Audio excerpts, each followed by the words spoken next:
Une question sur les talibés qu'on voit dans la rue. C'est un spectacle qui n'est pas beau, conforme aux enseignements du Coran, Ahmed Tijani.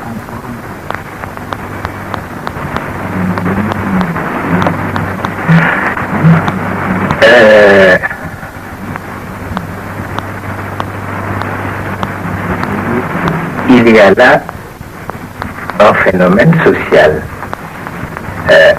dont le point de départ est l'exode des ruraux vers les grandes villes. C'est connu, c'est la loi de l'expansion, c'est la loi de l'indépendance. Que faut-il faire pour mettre en terme un tel désordre? À mon avis,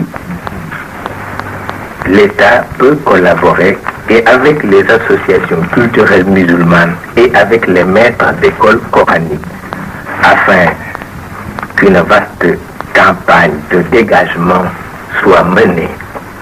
Je crois pouvoir dire que le président de la Fédération des associations culturelles musulmanes m'avait parlé d'un programme où devait s'inscrire cette question plus que préoccupante.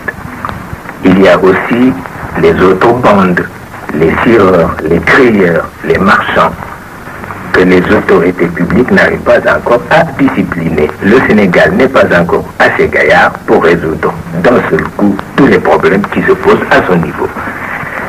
D'autant qu'il ne faut jamais oublier que de telles mesures ont besoin d'être humanisées.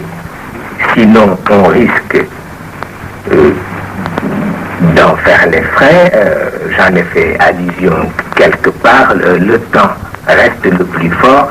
L'élève qui va à l'école publique, à l'école française, par exemple, est aujourd'hui 10 fois plus choyé que l'élève, le pauvre, qui va à l'école coranique.